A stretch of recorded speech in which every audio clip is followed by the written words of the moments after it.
Canal Ouvindo Áudio Novel. Se inscreva. Novel Gringar Fantasias Cinzas. Volume 19. Como chegamos a isso? Haruhiro olhou para as coisas negras que se aproximavam rapidamente. Por que acabou assim? Ele não estava assustado. Não, por algum motivo, ele não estava com medo nenhum. Preto. Porque eles eram negros. O Sekaishu. Preto. Missas negras. Preto. Ondas negras. Escuro. Preto. O que era o Sekaishu? Haruhiro não sabia. Como poderia saber? Preto. Escuro. Sekaishu. Infinitamente preto. Preto. Seria aquilo uma cor? Ele não tinha certeza. Talvez fosse a ausência de cor. Não eram brilhantes. Apenas pretos. O Sekaishu não refletia a luz. Era por isso que eram pretos. Por isso que pareciam pretos. Por que você está sorrindo como um idiota? Alguém agarrou o braço dele. O braço direito. Perto do cotovelo. Doeu. Ai, isso dói, cara. Haruhiro não disse em voz alta. Ele simplesmente pensou. Dói. Dói muito. É, claro que dói. Como não doeria? Afinal, olhe para o pulso dele. Não só o direito, mas o esquerdo também. Aquele cara, o de Forgan, o Takasaji de um olho só. Ele esfaqueou os pulsos do Haruhiro com a katana. É isso mesmo. Foi isso que aconteceu. Ele foi derrotado. Seus pulsos foram esfaqueados por aquele cara. Os dois. Simplesmente horrível. Que coisa cruel de se fazer. Ele fora derrubado com uma katana. Empalado. Aquele homem usará sua katana para fazer isso. Não eram ferimentos superficiais. Eram bastante graves. Afinal, seus pulsos, ambos os pulsos, esquerdo e direito, haviam sido perfurados. Por causa dos ferimentos, suas mãos estavam meio moles. As feridas. Cara, isso dói. E quando alguém é grosseiro comigo assim, a dor é ainda maior. Vamos sair daqui. Então, por favor, não puxe assim. Dói. Dói mais do que eu posso suportar. Talvez Haruhiro devesse ter dito algo. Ter se certificado de que o outro cara soubesse. Por que ele não se manifestou? Dito isso, o outro cara era Hanta. Ele simplesmente ignoraria Haruhiro de qualquer maneira. Mas mesmo assim, sorrindo como um idiota. Enquanto Hanta puxava Haruhiro, era isso que mais incomodava o ladrão. O sorriso idiota dele. Ele? Será que era mesmo? Não podia ser verdade. Não havia a menor possibilidade de ele fazer aquilo. Ele não podia sorrir naquela situação. Gyaigi, Oreae. Kuzaku estava rindo, no entanto. Nei caramba, ia, Goyu, Heiyu, Ayuki, Yuki, Yuki. Ele estava rindo como um imbecil. Mesmo assim, não era como se Kuzaku estivesse rindo porque achava algo engraçado. Não teve graça nenhuma, não. Não era isso. Ele tinha enlouquecido. E Setor andava em círculos como uma boneca quebrada. Tudo tinha ficado uma loucura. Se recomponha, seu idiota, gritou Hanta bem na cara dele. Logo em seguida, Haruhiro sentiu um forte impacto e cambaleou. Aparentemente, alguém o havia atingido. Na bochecha esquerda. Com o punho fechado. Haruhiro cambaleava. Mesmo assim, de alguma forma, conseguiu se manter de pé. Ele não entendia. Nada daquilo fazia sentido para ele. Por que ele estava se equilibrando para não cair? Existia algum motivo para não se deixar desabar? Tudo parecia tão absurdo. Ele desistiu e tentou se jogar no chão, mas Hanta puxou seu braço novamente. Cara, qual é? Eu te disse para não me puxar assim. Você não me ouviu quando eu disse que doía? Ah, acho que não. Certo. Era verdade, Haruhiro não tinha dito nada. Ele não conseguiu dizer uma palavra. Ele não queria conversar. Não tinha sentido nenhum. Que benefício adviria dele dizer isso? Nada. Nada que ele dissesse mudaria alguma coisa. Ele não podia mudar nada. Isso estava além das capacidades de Haruhiro. Já chega. Era assim que Haruhiro realmente se sentia. Tudo bem. Desisto. Só me deixe em paz e vá embora. Preciso mesmo explicar tudo nos mínimos detalhes? Por que você simplesmente não entende? Haruhiro não queria ter que dizer isso. Ele queria que Hanta entendesse sem que ele precisasse explicar. Eles se conheciam há bastante tempo, então não parecia demais esperar isso dele. Por quê? Ei, por que você não entende? Normalmente você deveria conseguir. Descubra isso por conta própria, ok? Ah, é verdade. É isso aí. Você nunca foi normal, Hanta. Para o bem ou para o mal. Então talvez você não entenda. Quer dizer, você é o Hanta, então posso mesmo te culpar? Mas falando sério, só desta vez, tente entender, tá bom? Cheguei ao meu limite. Não, não estou apenas nisso. Já superei isso há muito tempo. Vamos lá. Isso é uma loucura, tá bom? Está tudo uma bagunça. É bizarro, né? Certo. É uma loucura. Absolutamente insano. Tudo isso é uma loucura. Haruhiro a procurou e a encontrou num instante. Claro, não era que ela tivesse ido embora. Ela estava bem ali, virando a cabeça lentamente examinando a área. O queixo levemente erguido e os olhos voltados para baixo. Não importa como eu veja, é ela. Alegre. Oh, é alegre. Essa é a Mary. Em forma. Mas não é ela. Se ela fosse Mary, ele podia jurar, ela jamais veria as coisas daquela maneira. Aqueles não eram os olhos de Mary. Mas, ele podia jurar? Por quê? O que neste mundo valeria a pena jurar? Ele não sabia. Haruhiro não sabia mais nada. De qualquer forma, ela era diferente. O jeito dela agia não tinha nada a ver com o da Mary. Apesar de ela ser alegre, mesmo sendo alegre, ela era, e ao mesmo tempo não era. Ela não era. Não importava como ele pensasse sobre isso, ela era diferente. Ela realmente não era Mary. Haruhiro não queria admitir esse fato. Ele não conseguia aceitá-lo e não o suportava. Mas Haruhiro já sabia. Ele sabia, e por isso não podia fingir que não sabia. Ele estava lá, dentro de Mary. O rei sem vida. Era eu. Haruhiro não pôde deixar de pensar. Agi, fui eu quem fez isso. A culpa é minha. Tudo culpa minha. Eu causei tudo isso. Não, não fui eu, ele queria acreditar. Não era. Quer dizer, o que mais eu poderia ter feito? Não havia outra escolha, certo? não tinha acontecido. Ou, pelo menos, não deveria ter acontecido. Qualquer um, não apenas Haruhiro, teria feito o mesmo. Então não era culpa dele. Haruhiro pensava isso consigo mesmo, com veemência, como se implorasse para que fosse verdade.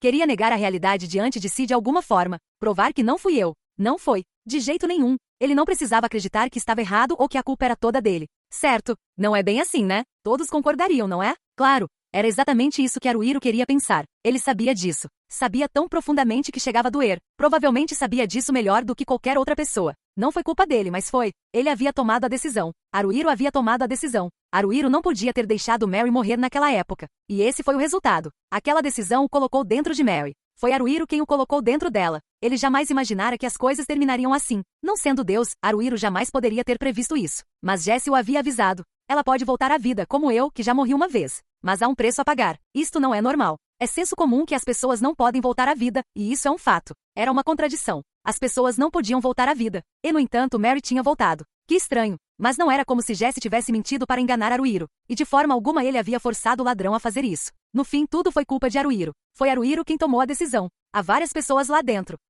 São várias pessoas. Tenho certeza de que todas elas foram indivíduos em algum momento. Foi isso que Mary disse. Basicamente, antes de Jessie existiram outros como ele. Aqueles homens e mulheres o haviam acolhido, o rei sem vida dentro de si. Poderíamos dizer que ele era uma espécie de parasita. Dizia-se que o rei sem vida havia morrido há mais de um século. Uma história estranha. Será que ele podia morrer, mesmo sendo um rei imortal? Se ele podia morrer como qualquer outro ser vivo, então não era imortal. Se fosse imortal, não deveria ter morrido. Bem, ele não tinha. O rei sem vida nunca havia morrido de verdade. Como pessoas como Jessie ou Mary, que perderam a vida, conseguiram voltar do limiar da morte? Como elas conseguiram se mover como se tivessem sido reanimadas? Era o rei sem vida. O rei sem vida estivera dentro deles. O poder dele era a chave. Idiota Piro. Hanta o empurrou por trás. Pare com isso. Corra com vontade. Eu disse corra, seu imbecil. Se ele tropeçasse, Hanta o puxava para cima. Se ele caísse para frente, Hanta o derrubava com um chute na bunda. Por quê? Haruhiro não conseguia entender nem um pouco. Por que Hanta não desistia? Como era sua psique? O que se passava na cabeça dele? Haruhiro sabia que o cara era teimoso até a medula.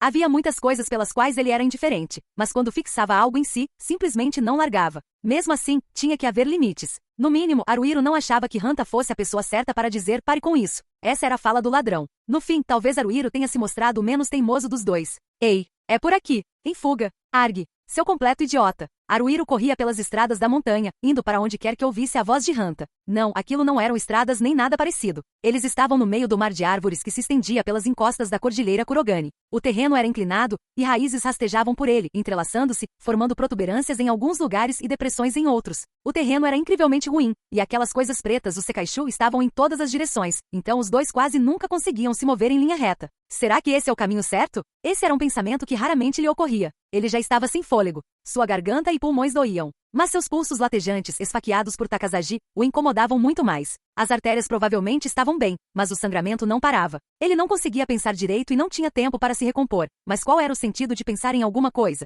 É desesperador. Não temos a menor chance de escapar. Cedo ou tarde, a onda negra de Sekaishu vai nos alcançar ou bloquear nosso caminho. Vai acontecer a qualquer momento. Ele não estava com medo. Na verdade, Haruhiro aguardava ansiosamente por aquele momento. Que isso acabe. Espero que tudo acabe. Se era isso que ele desejava, então podia parar. Simplesmente calar a boca e ficar quieto. Por que Haruhiro não fez isso? Que diabos é isso? No instante seguinte, Hanta parou a 4 ou 5 metros à sua frente. Ele se virou para olhar para trás, não para Haruhiro, mas para algo atrás dele. Será que isso vai acabar? Haruhiro pensou automaticamente. Será que finalmente terminou? Ele se virou, sentindo uma espécie de alívio, e viu um enorme corpo globular negro como breu pairando sobre ele. De um certo ângulo poderia ter se assemelhado a uma árvore gigantesca, mas obviamente não era uma árvore. Era preto demais, e se houvesse uma árvore tão absurdamente grande por ali, ele já a teria notado. Não era uma árvore preta, era uma enorme massa preta semelhante a uma árvore. Sekaishu. Por um instante, ele se esquecera de que estavam sendo perseguidos pelo Sekaishu. Estava convencido de que seriam capturados em pouco tempo. E, no entanto, lá estava ele, ileso. Haruhiro olhou em volta como que atordoado.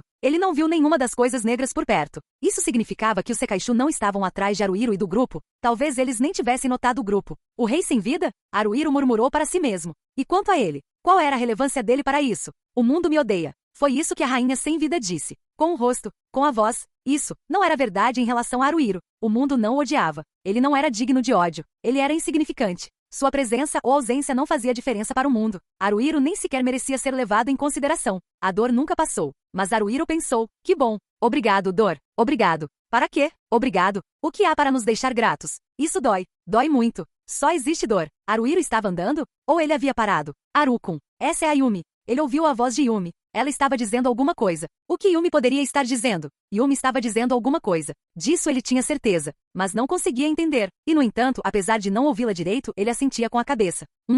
Haruhiro assentia com a cabeça. Por quê? Por que Haruhiro estava assentindo com a cabeça? Sobre o que ele estava sentindo? Está muito escuro, pensou ele. É noite. Já era noite? Ele achou aquilo estranho. Não foi na noite anterior também. Antes? Antes de quê? Antes do anoitecer. Na noite anterior. A noite vem e vai. Noite e dia. Então esta noite e a noite anterior não foram iguais. Aquela tinha sido uma noite diferente. Essa deve ser a razão. Sem dúvida. Mas onde era isso mesmo? Onde estou mesmo? Haruhiro pensou sem realmente pensar. Por onde andamos? Nós. Sim. Agora tudo fazia sentido para Haruhiro. Certo. Ele tinha ouvido a voz de Yumi. Não estou sozinho. Yumi estava com ele. Ali, ao lado de Haruhiro. Yumi caminhava ao seu lado, permanecendo com Haruhiro. Ela estava preocupada com ele. Haru-kun. Haru-kun. Haru-kun. Haru-kun. Yumi falava com ele sempre que surgia algum problema. Eu não estou sozinho. Alguém estalou a língua. Essa não era Yumi, né? Não foi. Yumi não estalou a língua desse jeito. Era Hanta. Ele me irrita. Sempre que havia algo de que Hanta não gostava, ele estalava a língua. Devia ser um hábito. Será que ele conseguiria parar? Ele queria dizer pare com isso, mas ele estava hesitante. Bem, prefiro tê-lo aqui do que não tê-lo. Sim, praia. E Itsukushima também estava por perto. E também o Poshi. O cão-lobo estava com eles. Poshi. Há quanto tempo ele está aqui? Ele não estava presente inicialmente. Não no começo. No começo? A que se referia inicialmente? Quando me dei conta, ele já estava lá. Que horas eram no início? Quando? Haruhiro tentou se lembrar do ocorrido. Quando me dei conta. E quando eles saíram do Reino Sangue de Ferro? Poshi estava com eles nessa época? Não, Haruhiro não pensava assim. Em algum lugar. Sim, nós nos encontramos com ele em algum lugar. Onde foi? Quando? Onde? Onde era isso? Isso é. Não era a floresta. Ele não estava mais no mar de árvores que se estendia pelas encostas da Cordilheira Kurogane. O terreno não era irregular ali. Não havia subidas e descidas por toda parte. Totalmente diferente daquelas matas. Não tinha sido tão fácil caminhar por lá. Onde fica esse lugar? Será que Haruhiro estava pensando nisso? Ou será que ele estava dizendo isso? Dizer isso? Haruhiro estava falando? Para quem? Para si mesmo? Ele estava falando sozinho? Sim. No instante seguinte, Haruhiro se viu assentindo com a cabeça. Haru-kun. Essa era a voz de Yumi. Sim. Ele precisava responder. Sim. Precisava dar uma resposta a ela. Sim, eu acho, não é? Não posso preocupá-la, pensou Haruhiro. Estou bem. Estou perfeitamente bem. Estou bem? Eu estou bem? Como é que estou bem? Onde? É isto. Já era noite. No fim das contas, isso era tudo que Haruhiro sabia. Que se dane. Yumi, deixa ele descansar. É óbvio que ele não consegue. Miau. Haru-kun, sente-se aqui. Tudo bem? Sim. Mas eu estou bem. Andar, sentar, até mesmo deitar, nada disso mudaria muita coisa. Sendo assim, não seria melhor que ele continuasse se movendo? Movendo-se.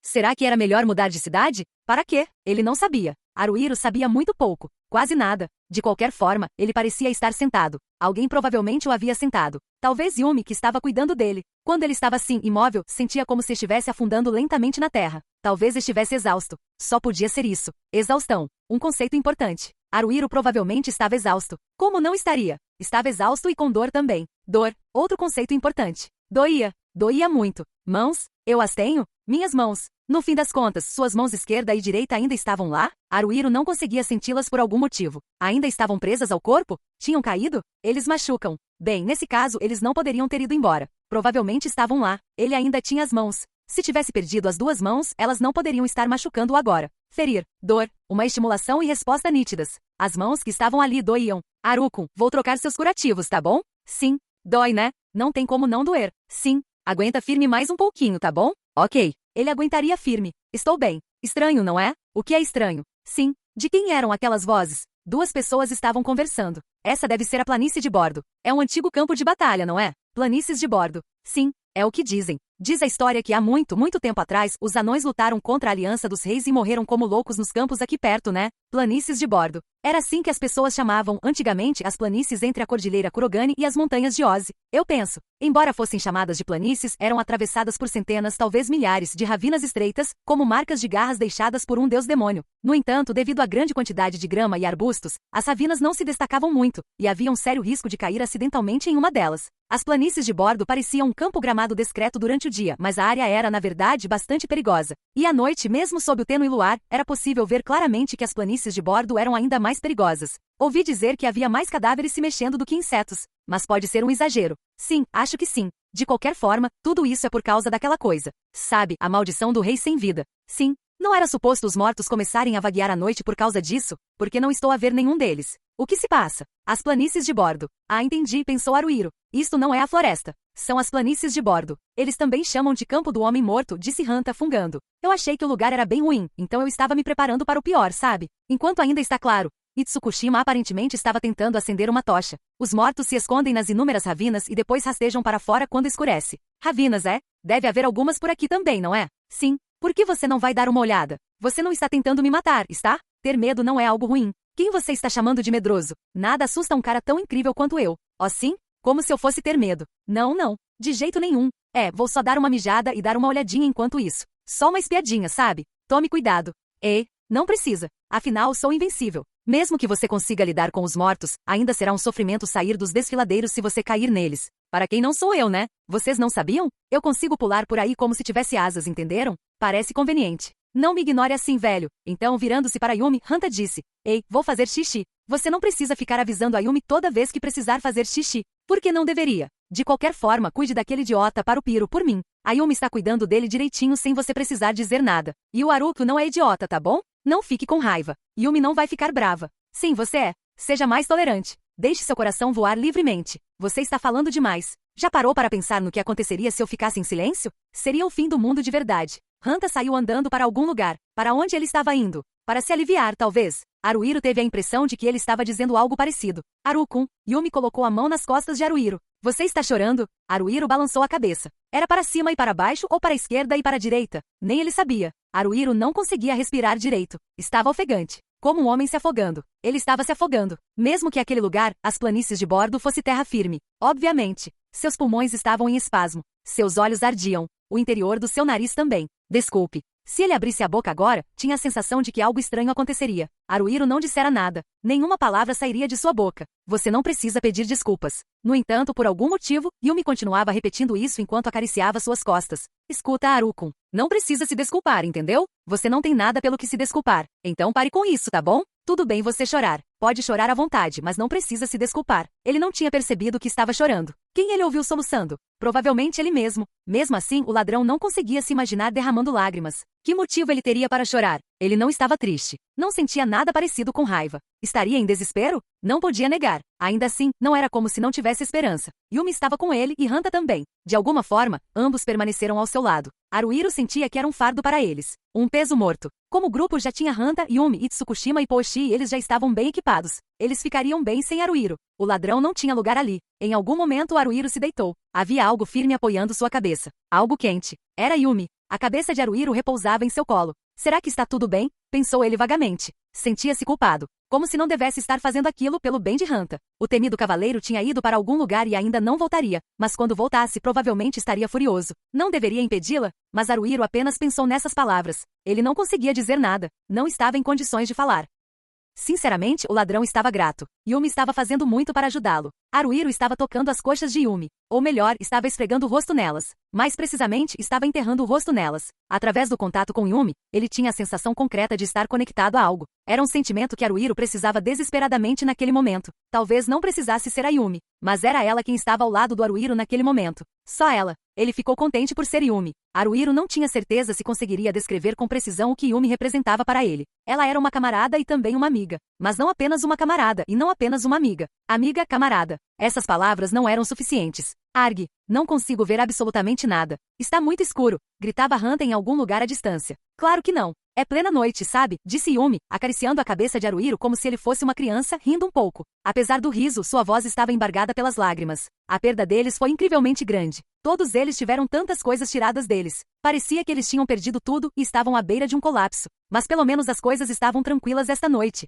Silêncio demais, na verdade. Em algum momento as pálpebras de Haruhiro se fecharam. Provavelmente ele as fechou. Pensou que Tsukushima estivesse fazendo uma fogueira, mas não conseguia ver nenhuma luz vinda dela. Ele ouviu Yumi respirando. Ou talvez fosse a própria respiração de Haruhiro. Parecia que ela estava se dissolvendo na noite. Ele se lembrou vagamente de ter pensado isso. A noite que envolvera as planícies de bordo estava transformando Haruhiro em uma gosma. Ele abriu os olhos. Ainda estava escuro, não completamente escuro. O céu agora tinha uma leve coloração. O amanhecer se aproximava. Haruhiro ainda estava deitado de barriga para cima com a cabeça no colo de Yumi. Ela estava deitada com as pernas esticadas. Suas mãos estavam unidas, repousando sobre o plexo solar. Haruhiro tentou sentir as mãos. Bem, elas não estavam ausentes. Ao levantar os braços, sentiu dor. Uma força percorreu seus pulsos. Ele conseguia até mesmo mover os dedos. Ele estava em um estado melhor agora do que antes de desmaiar, pelo menos. Ele tinha conseguido dormir um pouco, mesmo sem saber ao certo quanto. Talvez fosse por isso. Ele tentou se levantar, mas sua cabeça estava confusa e ele não tinha certeza se deveria. Ele não se sentia bem. Não, ele se sentia mal, mas já tinha sobrevivido a coisas piores. A fogueira havia se apagado.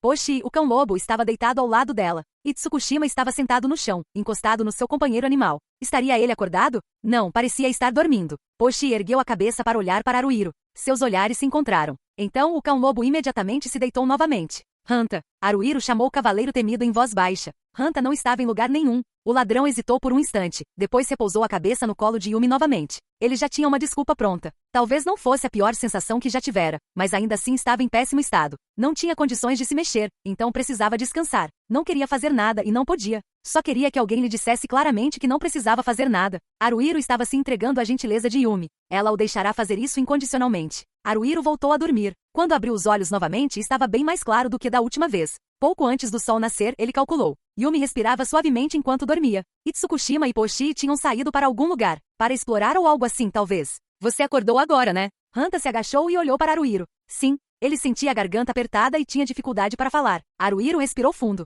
Talvez estivesse com febre. Seus ferimentos provavelmente estavam infeccionados. Hanta estalou a língua. O temido cavaleiro não usava aquela máscara de gosto duvidoso da qual parecia tanto gostar. Em seu lugar, embora não a substituíssem completamente, ele tinha bandagens enroladas na parte superior direita da cabeça e na orelha esquerda. Não eram apenas para enfeite. Estavam cobrindo os ferimentos de katana que ele havia sofrido. Hanta havia sido atingido por um golpe de Takazaji. O corte, que começava acima do lado direito de sua testa, seguia diagonalmente entre as sobrancelhas e continuava até abaixo da orelha esquerda. Poderia tê-lo marcado para o resto da vida. Isso parece muito irado, disse Haruhiro com a voz rouca. Com um resmungo e um encolher de ombros, Hanta respondeu, eu sempre fui durão. Oh sim? Aposto que você dormiu bem. Você tem um travesseiro excelente aí. É, acho que sim, né? É melhor você ser grato, seu pedaço de merda. Sou eu, Haruhiro estava prestes a dizer quando, de repente, Yumi soltou um murmúrio estranho. Ufa, já é manhã, né? Disse ela, sentando-se usando apenas os músculos abdominais. Ameuv. Bom dia, Harukun. Ao ver o sorriso radiante no rosto dela, Haruhiro não conseguiu conter o sorriso e respondeu com um bom dia. Nossa, que graça divina você tem aí. Hanta murmurava para si mesmo. O quê? Os olhos de Yumi estavam arregalados. Você também está aqui, Hanta? Hein? Não fale como se eu fosse um detalhe insignificante. Eu não sou apenas mais uma pessoa. Eu sou o maldito protagonista. Você é um proto-névoa? Não, não foi isso que eu disse. E que diabos é uma proto-névoa? Como é que a Yumi ia saber? Foi você quem se autodenominou um proto-névoa, Hanta. Eu não disse isso. Não tente me atribuir seus crimes. Yumi também não está tentando te dar limões? É, não tem limões por aqui. Este não é exatamente o tipo de lugar onde você os encontraria, sabe? Yumi anda pensando há um tempo. Às vezes parece que conversar com você não faz o menor sentido. Você é quem não faz o menor sentido. E o que é que se enraiza, afinal? Houchin é como um parente próximo de Touchin ou Floatin, e um parente mais distante de Mouchin e Louchin.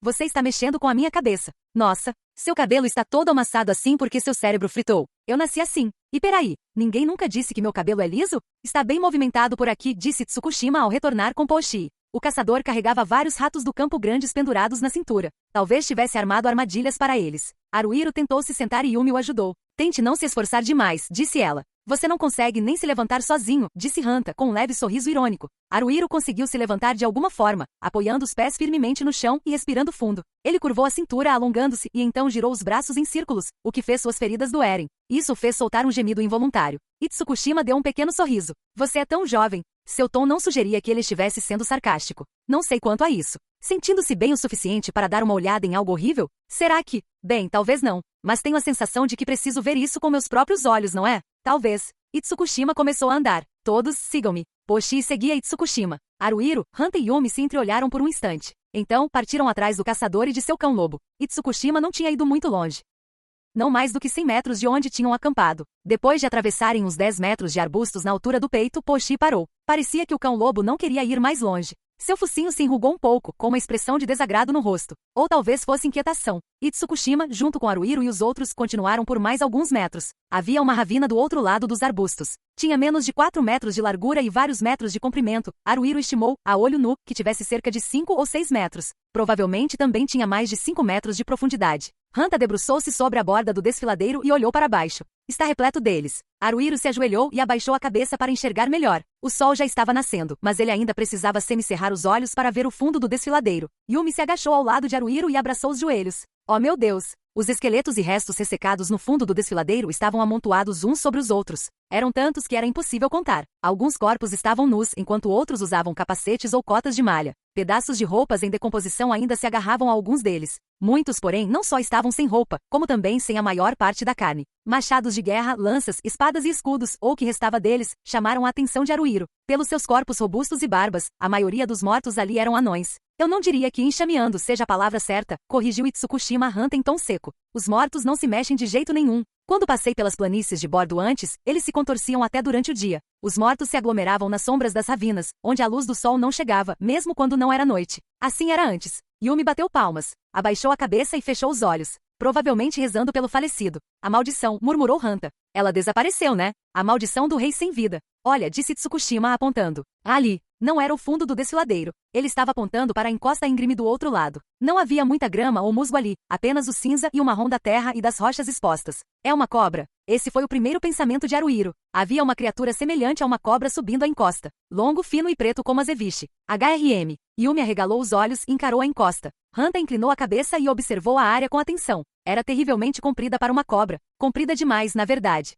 Acompanhando-a com os olhos, Haruhiro viu que a criatura ia do fundo do desfiladeiro, repleto de corpos de mortos, até o topo da encosta firme de rocha e terra, e sobre o penhasco do outro lado. E não foi a única. Existiam várias criaturas semelhantes a serpentes. O quê? Haruhiro estremeceu e olhou para os próprios pés. Será que eles estavam apenas daquele lado? De repente, ele suspeitou que talvez não fosse esse o caso. Para o bem ou para o mal, não havia ninguém perto do grupo. Mas havia uma cobra preta a cerca de 10 metros à direita deles. SHHH. Uau! Exclamou Hanta ao perceber aquilo. Tsukushima pareceu imperturbável, já que parecia saber deles com antecedência, mas Yumi exclamou Guvu e pulou no ar. O quê? O quê? O quê? O quê? O quê? Hanta estava claramente em pânico, mas teve presença de espírito suficiente para manter uma das mãos no cabo de sua katana. Havia algo de diferente naquelas criaturas. Elas não eram cobras. Talvez nem fossem criaturas. Haruhiro se levantou. Ele caminhou pela beira do desfiladeiro à direita. Haru-kun. Yumi correu atrás dele. Hanta seguiu hesitante balbuciando. Ei, cara. Não seja estúpido. Haruhiro parou a 60 ou 70 centímetros daquela coisa longa e preta. Ela havia rastejado das profundezas do desfiladeiro e seguia em alguma outra direção.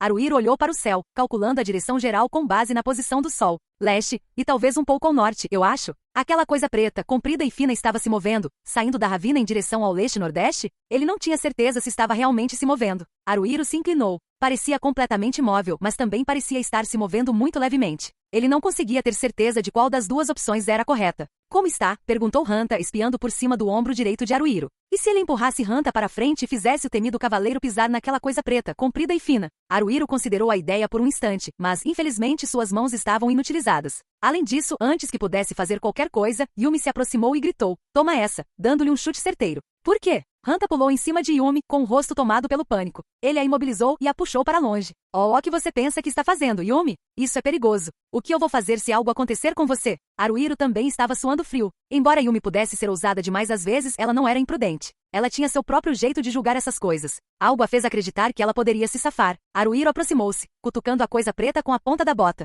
O estímulo não a fez se mover. Ele pressionou-a levemente com o pé e sentiu uma espécie de vibração sutil. Ele não achava que estava imaginando coisas. A coisa realmente estava se movendo. Teria saído do desfiladeiro para ir a algum lugar? Não estava claro, mas ele pôde ver que continuou até desaparecer de vista. Haruhiro tirou o pé de cima. Tinha menos de 5 centímetros de diâmetro. Talvez uns 3. Será que a seção transversal era redonda? Não parecia que fosse plana. Havia várias coisas semelhantes, na verdade, eram exatamente iguais, saindo da ravina dezenas talvez, embora crescendo fosse a palavra certa. Isso também não parecia muito adequado para Haruhiro, mas ele não conseguia pensar em outra maneira de descrevê-las. Ele sabia, no entanto, o que eram aquelas coisas. Haruhiro tinha certeza disso. Sekaishu. Shinohara-san. Ele já estava acordado quando Hayashi o chamou, então não se deu ao trabalho de perguntar. O que foi? Shinohara sentou-se e ordenou a Hayashi, que estava ao lado de sua cama segurando uma lanterna, que fosse acordar os outros. Quando Shinohara terminou de se refrescar rapidamente e saiu do quarto, a Torre Temboro estava em alvoroço. Ele e Hayashi subiram para encontrar Jin Mojis. O comandante não estava no quarto principal no terceiro andar, mas sim na sala com a lareira no segundo.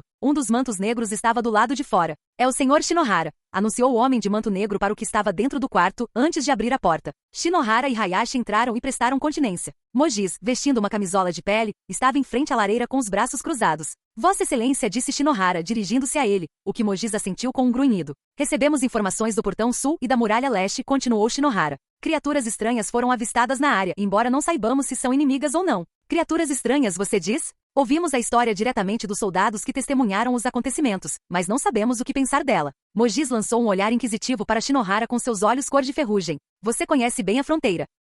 Gostaria que confirmasse a presença dessas criaturas estranhas e, se possível, identificasse o que elas realmente são. Desculpe incomodar, mas poderia lhe pedir isso? Mojis não estava nem um pouco arrependido, é claro, mas fazia questão de tratar Shinohara bem, pelo menos superficialmente. A principal fraqueza do comandante era a falta de peças confiáveis para movimentar pelo tabuleiro. Por sua vez, Shinohara queria fazer um favor a Mojis para que o comandante lhe devesse um. Eventualmente, ele usaria o homem como um trampolim ou um peão sacrificial. Era óbvio que ele esperava que Mojis planejasse fazer o mesmo com ele. Muito bem, concordou Shinohara, saindo da sala com Hayashi. O que será que são? Essas criaturas estranhas, disse Hayashi, parecendo inquieto. É isso que vamos descobrir, pensou Shinohara, descendo as escadas em silêncio. Os membros da Orion estavam reunidos lá embaixo. Primeiro, vamos até o portão sul, disse Shinohara ao grupo e começou a caminhar.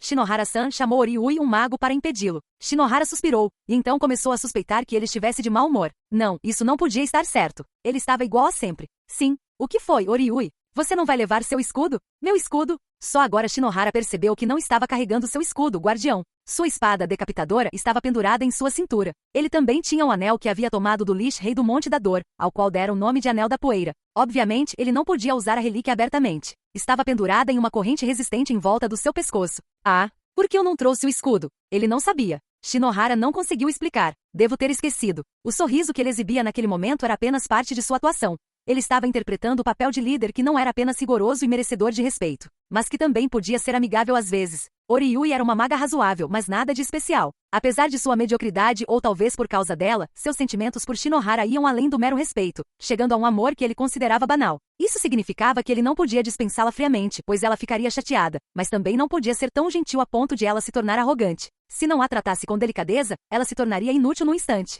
Aquela mulher dava muito trabalho para pouco retorno. Ele estava acostumado com isso. Para Shinohara, as outras pessoas eram apenas peões com vontade própria. Se não tivessem vontade própria, seu trabalho seria muito mais fácil. Mas era justamente esse livre-arbítrio que permitia às pessoas agirem por conta própria. Peões que não se moviam não tinham muita utilidade. Shinohara hesitou por um instante, mas voltou ao seu quarto para buscar o guardião. Ele achou estranha sua indecisão. A identidade dessas criaturas estranhas ainda era desconhecida. Se ele não sabia em que tipo de perigo estava se metendo, era óbvio que seria melhor ter a relíquia do escudo por perto. Hayashi aproximou-se para sussurrar algo em seu ouvido enquanto saíam de Temboro e se dirigiam para o portão sul. Tenho um pressentimento ruim sobre tudo isso. Talvez eu esteja sendo indelicado, mas sugiro que sejamos cautelosos. Sim, eu sei, respondeu Shinohara, antes de pensar sarcasticamente. Uma sensação de desconforto, você diz? Que coisa incrivelmente vaga. Hayashi era um homem sério com um forte senso de lealdade. Ele também era estável, nunca fazendo nada que Shinohara não pudesse prever, então era confiável nesse aspecto. A desvantagem era que ele não era muito inteligente. Ele podia não ser um completo idiota, mas sua capacidade de analisar as coisas de forma racional era limitada. Pessoas como ele tendiam a confiar no instinto, em pressentimentos e coisas do tipo, acabando por se entregar ao espiritualismo na maioria das vezes. Shinohara percebeu subitamente algo que não esperava. Os idiotas eram fáceis de manipular. E, no entanto, parecia que ele os detestava mais do que qualquer outra pessoa. Se você alinhasse as pessoas em ordem de quem é mais burro e começasse a matá-las uma a uma, seria bem satisfatório de assistir. Se fosse possível, Shinohara com certeza gostaria de um lugar VIP para esse espetáculo. Seria a forma mais refinada de comédia. Ele poderia até dar uma risada genuína. Shinohara sempre desprezar os estúpidos. Que razão haveria para não menosprezar os tolos? Ele pensava que fazia isso apenas por instinto. Nunca imaginara que os odiava tanto. E, no entanto, misteriosamente, Orion estava repleta de idiotas. O único que Shinohara reconheceria como inteligente era Kimura, e o homem estava morto agora. Kimura era um esquisito, mas tinha um bom faro para as coisas. Ele devia saber, até certo ponto, que Shinohara os estava enganando. Havia um aspecto na relação deles em que ambos sabiam que o outro os estava enganando, e tudo bem. Se Shinohara mandasse os outros olharem para a direita, eles olhavam. Se ele mandasse que morressem, eles poderiam ficar com medo ou hesitar, mas no fim, fariam por ele. Os homens e mulheres de Orion não tinham capacidade intelectual para duvidar de Shinohara. Obviamente nem toda a humanidade era assim, então por que Orion estava cheio de idiotas tão medíocres? Shinohara se viu seguido por um bando de tolos que não eram completamente inúteis. Não foi ninguém mais que os prendeu. Era o próprio Shinohara. Ele não havia planejado nada assim. Nem tinha consciência de que estava acontecendo. Contudo, sem perceber, reuniu apenas idiotas que podia controlar facilmente, envolvendo-os em capas brancas. Foi por isso que o deixaram doente. Shinohara detestava Orion. O portão sul estava fechado. Os soldados o abriram. Cuidado lá fora! Gritou um dos soldados. O homem tinha o rosto barbudo e desagradavelmente avermelhado. O portão se abriu o suficiente para que pudessem passar 2 a 2 e Orion o atravessou. Hayashi foi à frente, enquanto Shinohara estava na 4ª posição. 5 ou 6 deles carregavam lanternas, incluindo Hayashi. Eu vejo alguma coisa, gritou Hayashi, erguendo sua lanterna. Shinohara olhou fixamente para a escuridão. Uma trilha bem marcada se estendia além do portão sul. Hayashi estava certo. A própria escuridão parecia estar se movendo. Mas isso não podia estar certo. A penumbra da madrugada não era algo que se movesse. Tinha que haver algo lá fora, dentro dela. Se estivesse se movendo, devia estar vivo, mas ele não conseguia ouvir nada parecido com passos. Os sons eram mais graves do que isso. Shinohara se agachou e colocou a mão no chão. Ela estava tremendo. Tsuguta, o ladrão, e Uragawa, o caçador, morreram conquistando o Monte Grief. Eles eram peças-chave na capacidade do clã de detectar inimigos. Talvez não fossem os mais inteligentes, mas tinham habilidades. Shinohara estava irritado. Eles não estavam por perto quando ele precisou deles. Foram embora e morreram. Uns completos inúteis. Disseram que também notaram algo de errado nas muralhas orientais, não é? Murmurou Shinohara. Hayashi se virou para ele e perguntou: o que devemos fazer? Seguir para o leste? Esta estrada leva a... Shinohara começou, olhando para o céu ao sul. As montanhas Tenryū se erguiam sobre a Alterna naquela direção. No entanto, a estrada que saía do portão sul não seguia diretamente para o sul. Rumo à Torre Proibida, hein? Concluiu ele. Havia uma pequena colina a sudeste de Alterna, quase ao lado da cidade murada. O povo de Alterna e os soldados voluntários que ali viviam usavam suas encostas como cemitério há muito tempo. Vamos lá, disse Shinohara, continuando a caminhar pela estrada.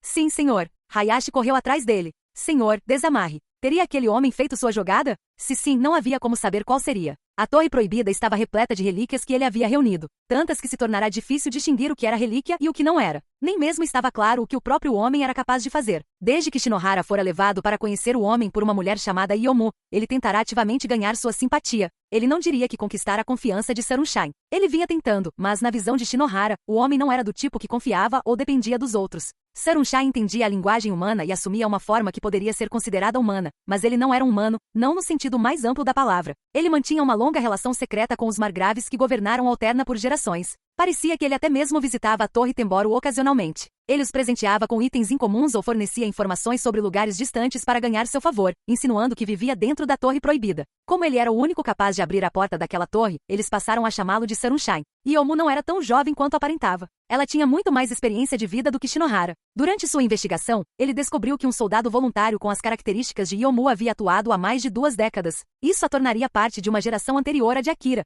e ele era uma lenda viva. Como Yomu havia se ligado ao mestre da Torre Proibida? Não havia como saber, mas Shinohara imaginava que ela o servia por desejo de obter relíquias. Ela poderia ter recebido uma que lhe restaurasse a juventude perdida. Relíquias tornavam o impossível possível. Não, mais do que isso, elas transcendiam as leis deste mundo, porque não eram deste mundo. E nem Shinohara, nem os outros como ele. Eles vieram para Gringar de algum outro lugar. Na opinião de Shinohara, eles eram habitantes de outro mundo, e algum evento, talvez tivessem sido vítimas de um acidente ou desastre. Ele não sabia ao certo. Mas algo aconteceu que os fez aparecer em Gringar. O que ele sabia era que os habitantes de outros mundos despertavam pela primeira vez no porão da Torre Proibida. Nesse ponto, eles já haviam perdido a memória. Em seguida, eram expulsos da torre e levados para Alterna. A maioria se tornava soldados voluntários para sobreviver. Será que Sarunshine estava usando o poder das relíquias para reunir seres de outros mundos? Era o que Shinohara pensava. Não devia estar muito longe da verdade. E ele estava roubando as memórias deles, para depois enviá-los para Alterna. O que estaria tramando aquele excêntrico colecionador de relíquias, aquele monstro desumano? Ele queria relíquias.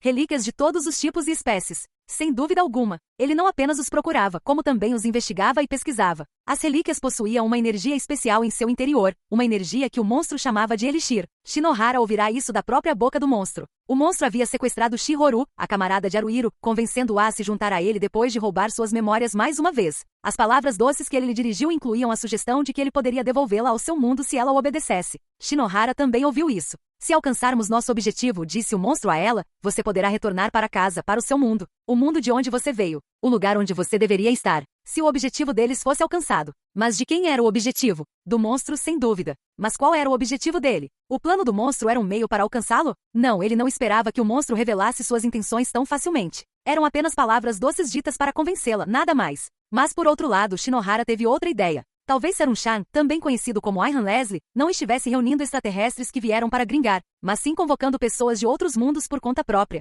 Se assim fosse, não seria ele capaz de fazer o oposto? É possível que uma das relíquias do monstro possa devolver Shinohara e os outros ao seu mundo original. Shinohara começou a subir a colina. A Torre Proibida erguia-se imponente acima deles. O mestre da Torre Proibida. Senhor, desamarre. Um dos 5 príncipes que teriam sido criados pelo rei sem vida. Aihan Leslie. Shinohara precisava se aproximar daquele monstro, daquela criatura demoníaca. Precisava aprender mais. O monstro considerava Shinohara um camarada valioso, um entre poucos. Ele talvez não pudesse aceitar isso como verdade absoluta, mas provavelmente significava que o monstro ao menos via valor suficiente em Shinohara para mantê-lo por perto, chamando-o assim. Se fosse possível, ele não se importaria de se tornar amigo do monstro. De fato, Shinohara não hesitaria em se tornar o melhor amigo de uma criatura tão repugnante. Contudo, não adiantava pedir isso. Se o monstro não desejasse, eles jamais seriam amigos. Espere, Shinohara-san! Gritou Hayashi, alcançando seu líder. A luz da lanterna tremia. Hayashi também parecia extremamente agitado. Shinohara diminuiu o passo. Não havia necessidade de correr. Parecia que ele havia perdido a calma que normalmente tinha. Ah, desculpe por isso.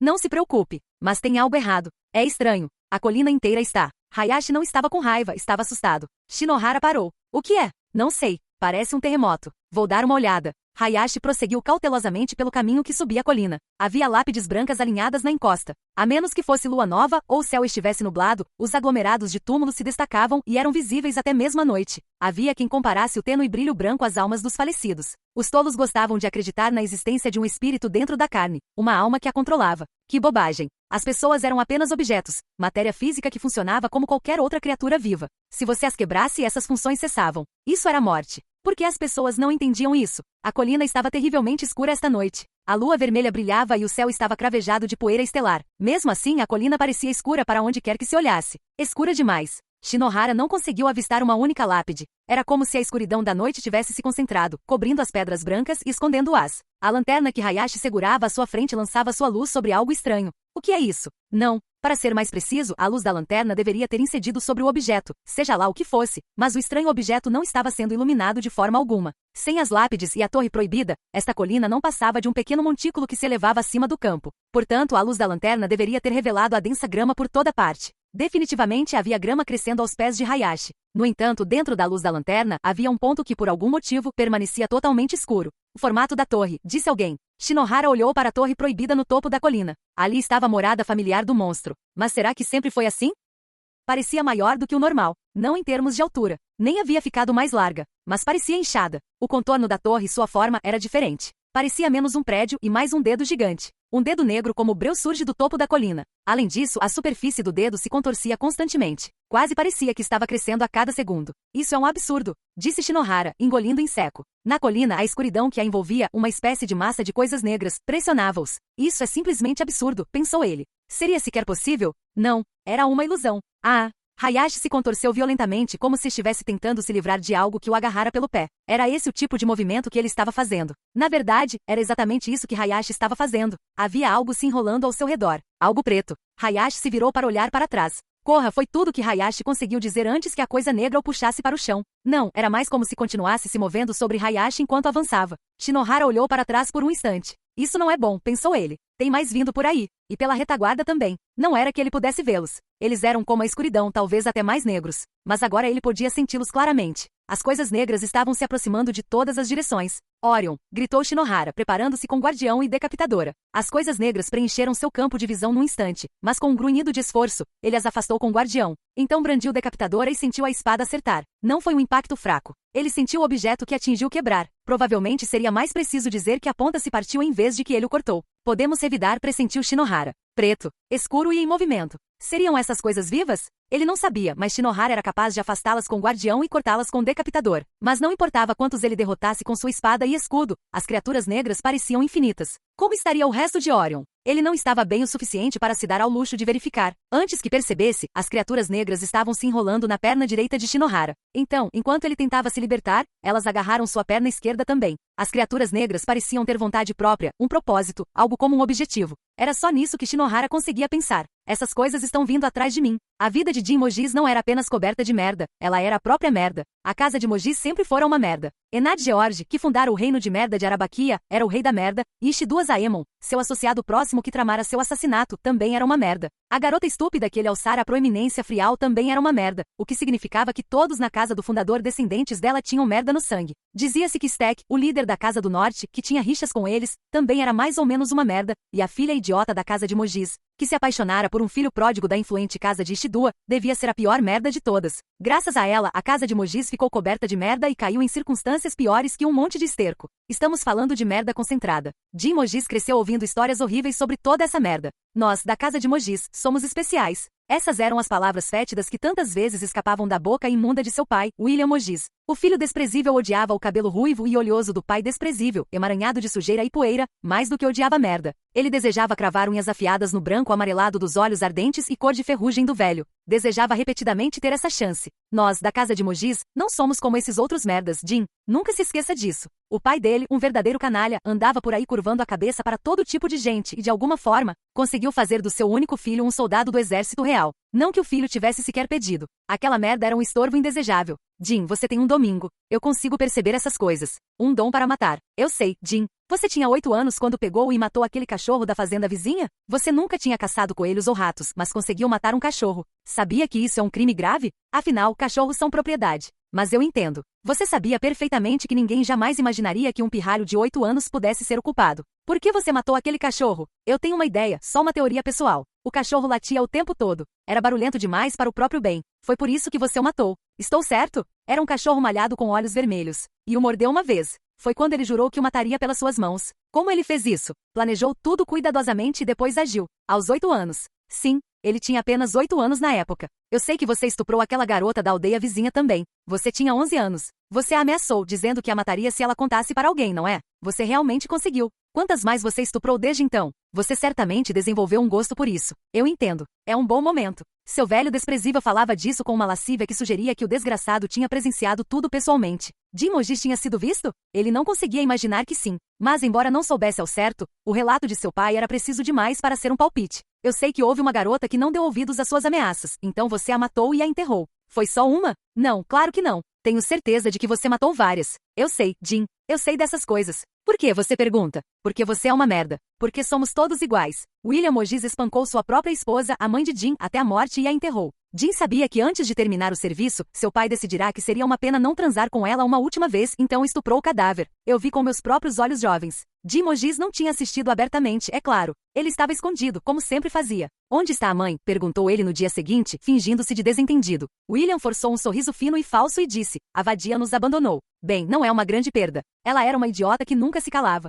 Estou feliz por me livrar dela. Você concorda, não é, Jin? Seu pedaço de merda. Que completo desgraçado. O jovem Jin Mojis detestava William Mojis do fundo do coração. Mas por outro lado, naquele dia, ou melhor, na noite anterior, quando percebeu que sua mãe havia partido, a sensação não foi tão ruim. A mãe de Jin Mojis era exatamente o tipo de megera que William Mojis merecia. Sendo o tipo de mulher que se casou de livre e espontânea vontade com a casa Mojis, imunda de merda, não havia a menor chance de ela ser decente. Tudo que Jin Mojis se lembrava dela era que seu hálito fedia tanto que lhe dava náuseas, que lhe faltavam 3 dentes da frente, que os restantes eram pretos, que tinha pelos nas axilas e nas costas, e que começava a gritar violentamente sempre que não gostava de alguma coisa, partindo depois para a agressão física. Ele era o bebê que aquela mulher desprezível pariu depois de copular com o pai dele, que também era um desprezível. Ele era um excremento nato, criado assim. Uma verdadeira merda. Esse era Jin Mojis. Você vai ser um soldado, Jin. Cada palavra que aquele pedaço de merda conhecido como William Mojis vomitava nos ouvidos do filho era como uma maldição. Jin, mesmo que você nunca seja um bom soldado, você pode matar muita gente no campo de batalha. Tenho certeza de que você ficará bem, não importa quantos aliados seus morram. E quanto mais inimigos você matar, mais recompensas terá. Puxa vida, eu mesmo deveria ter me tornado um militar. Talvez eu já tivesse me dado bem na vida se tivesse. Mas, para falar a verdade, a casa de Mojis é odiada. Originalmente nossa família era temida. Nosso grande ancestral, Zaburo Mojis, era o assassino de estimação de Enad George, um assassino habilidoso. Ele fazia desaparecer qualquer um que irritasse Enad. Ele nem precisava de ordens para matar alguém, Zaburo simplesmente sabia quando alguém precisava morrer. Ele era o tipo de homem que cometia um assassinato antes do café da manhã, outro depois do almoço, um terceiro antes do jantar e então encerrava o dia com o último assassinato antes de dormir. Entendeu, Shin? Entendeu, não é? Bem, era isso que nosso ancestral fazia, trabalhando para Enad. Ele matava pessoas como um louco. Jin, vou te contar uma coisa. Zaburo Mojis era o nome que Enad lhe deu. Seu nome verdadeiro era Mojiz Aburov.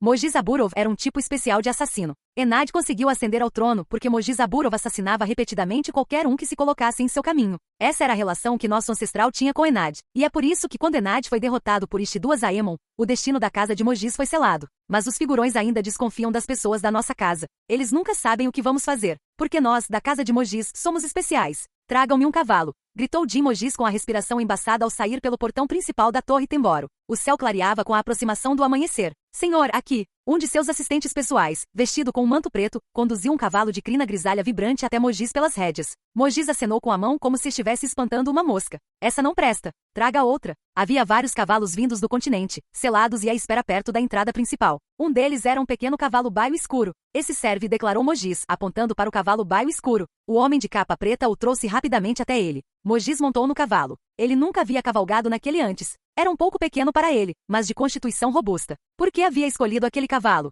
Mojiz nunca pensou nisso. Era a decisão certa. Ele tinha certeza disso. Assuma o comando da defesa de Alterna. Quem souber montar a cavalo, monte e venha comigo. Os demais, sigam a pé. Os homens de manto negro e os outros soldados responderam-lhe com os seus gritos elevando-se quase a um rugido. Mojiz conduziu seu cavalo para a frente. O caos era maior perto do portão sul, mas Mojiz direcionou seu cavalo para o portão norte. Ele nunca olhou para trás. O cavalo baio escuro tinha boas pernas apesar da baixa estatura e respondia bem ao seu controle das rédeas. E ao contrário do cinza, não chamaria a atenção. O portão norte à frente deles estava fechado. Soldados estavam aglomerados ao redor dele e nas torres de vigia. Comandante Mojiz. Comandante. Ele está aqui. O comandante Mojiz está aqui. Eles começaram a fazer um grande alvoroço. Mojiz diminuiu um pouco a velocidade do cavalo e ordenou que os portões fossem abertos. Abra os portões. Ele observou a confusão se espalhar pela multidão de soldados. Mojiz tinha subido ao topo das muralhas para verificar a situação pessoalmente. Algo bizarro estava acontecendo lá fora. Quase parecia que um rio havia transbordado devido à forte chuva, provocando uma inundação. Mas não havia chuva, e nenhum rio perto de Alterna que pudesse causar tal inundação.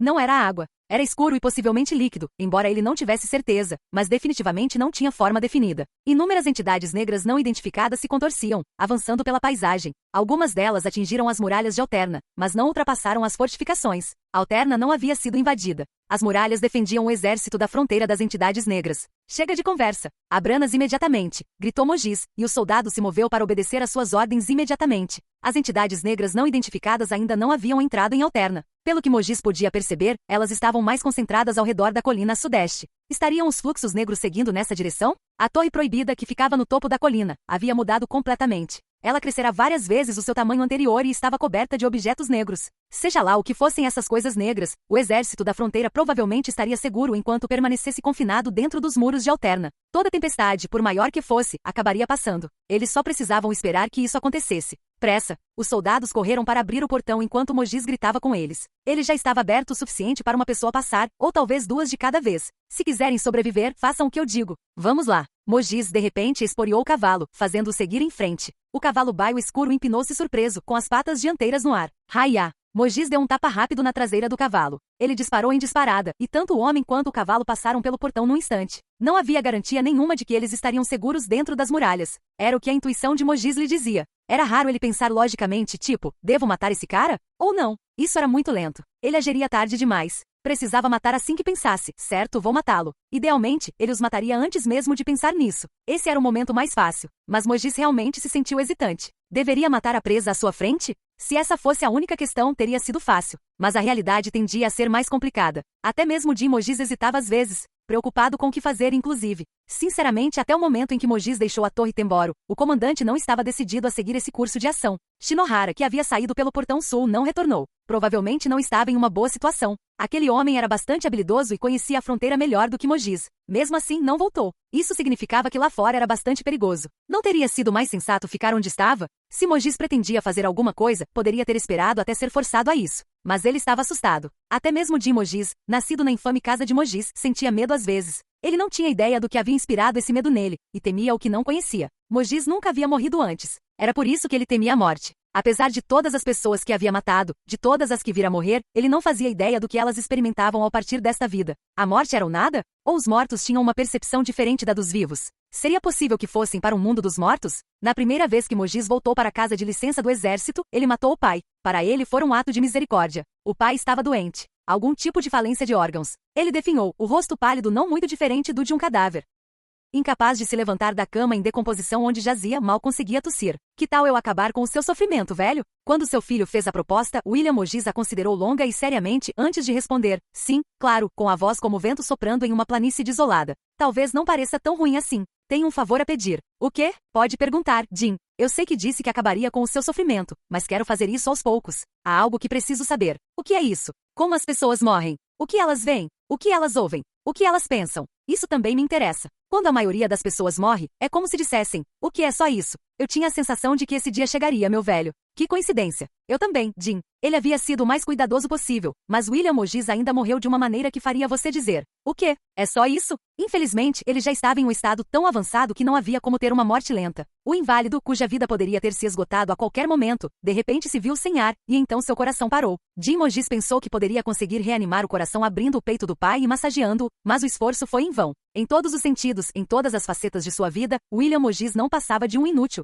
E deixar para trás o sangue da casa de Moses, aquele suco de merda vil, foi a coisa mais nefasta que ele já fez. Pouco depois de o exército ter saído pelo portão norte, seu caminho foi obstruído por um rio negro. Jim Moses fez seu cavalo seguir para noroeste. Então, puxando as rédeas, virou ainda mais para oeste. Um fluxo de coisas negras se estendia à frente deles também ali. De repente, um pensamento ocorreu a Moses. Será que eu tenho filhos? Como seu pai havia apontado, Jim Moses estuprava mulheres desde jovem. Quantas ele havia violentado? Ele não se dava ao trabalho de contar. Quando o impulso dominava, não havia razão para se conter. Quero ter um filho. Quero deixar para trás o sangue Moses. Ele nunca havia sentido tal desejo antes. As mulheres eram simplesmente um meio para satisfazer a luxúria de Moses. Às vezes talvez fossem até menos do que isso, mas certamente nunca foram mais do que isso. Algumas mulheres o obedeciam prontamente, enquanto outras resistiam. Ele já havia transado com a mesma mulher repetidas vezes. Mas Moses nunca amou ninguém, mulher ou qualquer outra coisa. Ele já tinha ouvido rumores de que alguma das mulheres com quem transara engravidara depois? Obviamente, quando violentava uma mulher que encontrava por acaso, nunca mais havia. Não podia ter certeza de que nenhuma delas dera à luz um filho com o sangue da casa de Moses. Durante uma batalha contra os bárbaros do sul, Moses sofreu um ferimento que lhe custou os testículos.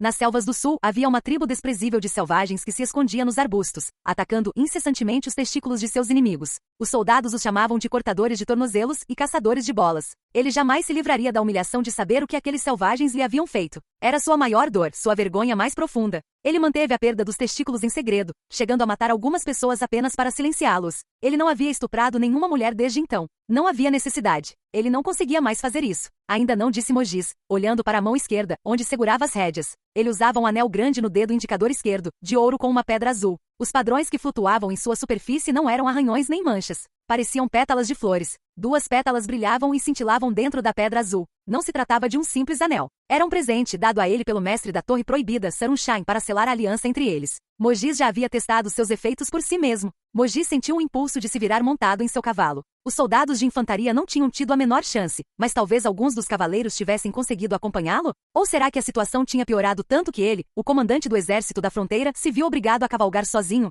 Ele abandonara seus homens para salvar a própria pele. Mesmo que alguém o acusasse de covardia, isso não o incomodaria nem um pouco. Porque Jim Moses era um pedaço de merda nascido de outro pedaço de merda. Ele podia dizer que não era apenas merda. Era um tipo especial de merda. Mas, no fim das contas, merda era merda. Ele nunca teve um pingo de consciência. E sendo merda, não carregava o fardo do orgulho humano. Ele faria todo tipo de coisa desprezível, nadando em um oceano de merda, comendo merda se fosse preciso para sobreviver. Ele não era como o pai, não como William Moses. William Moses estava debilitado após sofrer de doença por tanto tempo. Ele queria descansar em paz, mas não poderia ter tirado a própria vida. Como seu apetite havia diminuído e ele até perderá a capacidade de beber água, tudo o que lhe restava era esperar por seu último suspiro. Por favor, me mate, ele implorou ao filho com os olhos vidrados. O homem não era humano, era um verme entre outros vermes, mas ainda assim amava o filho à sua maneira. Poderíamos até dizer que ele era bajulador com Jim. Tal pai, tal filho. Farinha do mesmo saco. Farinha do mesmo saco. Farinha do mesmo saco. Farinha do mesmo saco. Jim Moses conseguia ler os sentimentos do pai como se fossem seus. Está tudo bem.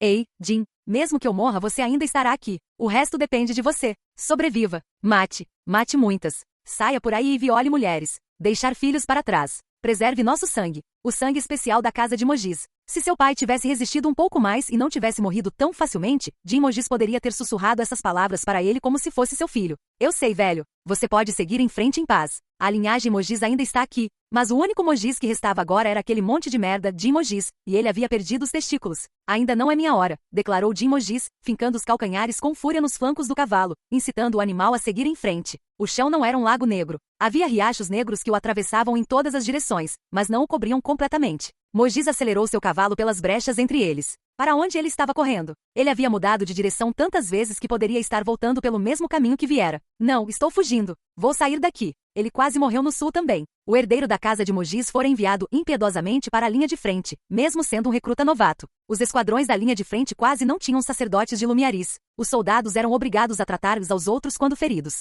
Qualquer um que contraísse febre era abandonado para descansar na sombra. Estava abafado demais para usar armadura. Eles vagavam pela selva quase nus, matavam qualquer bárbaro que os atacasse e roubavam comida e água de seus agressores. Mas não eram só os bárbaros. Às vezes, lutavam com seus próprios aliados por suprimentos. Ele quase foi morto por seus companheiros soldados em várias ocasiões. Ele revidou e, claro, conseguiu se vingar. Seu cavalo estava exausto e suando profusamente. Jim Mogis finalmente se virou para olhar para trás. Havia apenas um manto preto ainda seguindo Mogis desesperadamente a cavalo. Dito isso, o homem estava 20, não, 30 metros atrás dele.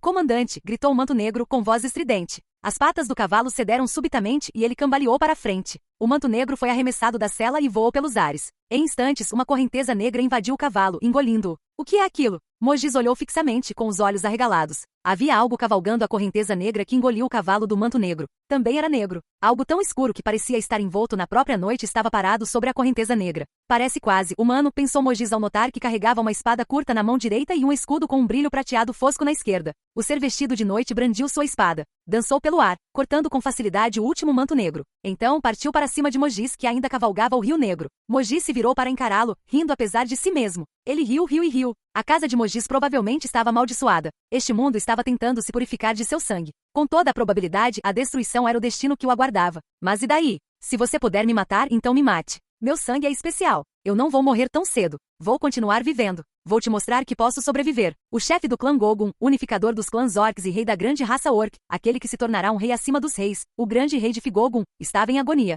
Normalmente, o grande rei residia em Gashoral, a cidade-pai, construída junto a Dohat-Zamo, o rio-mãe que atravessava Guado, as planícies de Mofo, entre o deserto de Nie e as montanhas Zenuzades. Contudo, de Figogun encontrava-se agora em Grosdendal, a cidade dos gritos de guerra, sobre o lago Ganda, a norte das planícies de Bordo, a cidade que outrora fora conhecida como Rodequia, capital do reino humano de Arabaquia. Nessa cidade de Pedra Branca, de Figogun reuniu os clãs orcs, os elfos cinzentos do Vale Quebrado e os mortos-vivos que não queriam seguir o rei Ishi, também chamado Ishidu Arrojo, ou autoproclamado arquiduque Derispen, e os organizou na Algudon, Expedição do Sul. Ele pensou que poderia liderá-los pessoalmente, mas acabou confiando a tarefa ao seu braço direito, Vago Groa. Rodequia fora incendiada pela aliança dos reis e deixada em ruínas por um tempo. Mais tarde, pedreiros e carpinteiros orcs e mortos-vivos passaram décadas reconstruindo-a, e a cidade renasceu como Grosdendal. Havia também Vegoran, Palácio do Cisne, que ainda era tão belo quanto nos tempos áureos de Rodequia. Apreciando o castelo, de Figogun o escolheu como base de retaguarda dos Ogudon, onde aguardaria notícias de seu sucesso. Ontem, um orc invadiu Vegoran. Este enviado alegava trazer uma mensagem de Vago Groa, o comandante em chefe dos Ogudon, mas recusou-se a revelá-la quando se encontrou com o guardião do castelo.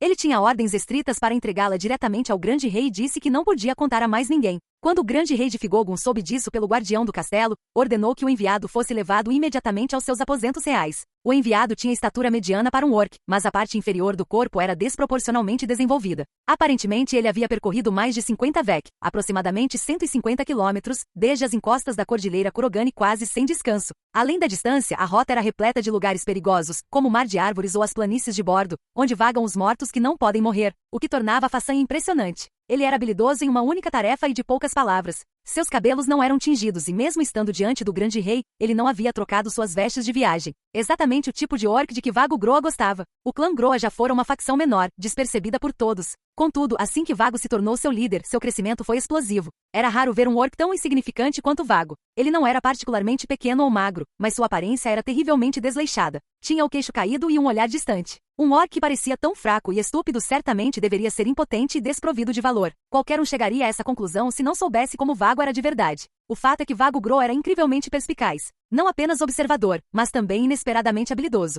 De Figogun tinha lembranças vívidas do dia em que conheceu Vago pela primeira vez. Ambos eram chefes de seus clãs, mas naquela época, Dif ainda não havia sido reconhecido como rei de sua raça. O famoso clã Gogun e o insignificante clã Groa. Embora seus clãs fossem de proporções completamente diferentes, tecnicamente eram considerados iguais. Na maioria das vezes, em uma situação como essa, começariam a competir por vaidade e orgulho. Vago era diferente. Manteve uma postura impecável, cumprindo todas as formalidades com uma cortesia impressionante. Então, quando finalmente ficaram frente a frente, Vago ajoelhou-se diante de Dif e curvou a cabeça profundamente. Era um gesto de vassalagem. Ambos lideramos clãs, não é mesmo? Posso ser seu superior, Sr. Vago Groa, mas não por muitos anos. Por favor, levante a cabeça. Não, Lorde de Figogon. Acredito que não apenas unificará os clãs orcs, mas um dia se tornará um rei verdadeiramente grandioso, um soberano sobre todas as raças. Vim na esperança de trabalhar para o Senhor, mesmo como o mais humilde servo em seu acampamento. Vago Groa não era só conversa. Aquele orc com sua aparência terrivelmente pouco impressionante, se oferecia para fazer qualquer tipo de trabalho sujo que precisasse ser feito, e ele não deixava para seus homens.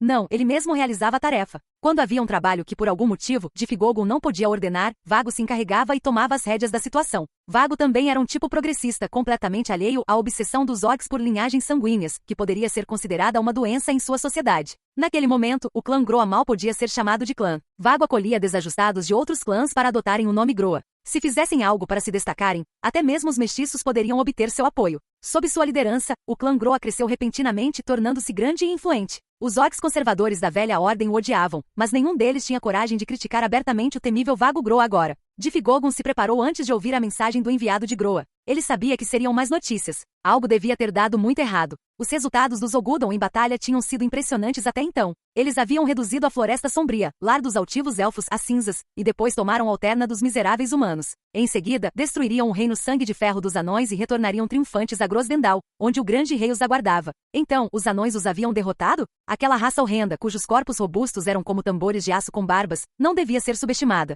Difigogon sabia que eram inimigos mortais. Dito isso, se os Ogudon tivessem sido derrotados, poderia ter sido porque Jumbo e Forgan os traíram em um momento crítico. Forgan era uma faca de 2 gumes. Se o tivessem traído, ele teria que matar os reféns, mas isso forçaria um confronto direto. No entanto, o relatório do enviado superou tudo que Difigogon havia imaginado. Sempre que algo surpreendia demais, Dif tendia a explodir em fúria. 10 anos atrás, ele sequer teria conseguido ouvir até o fim?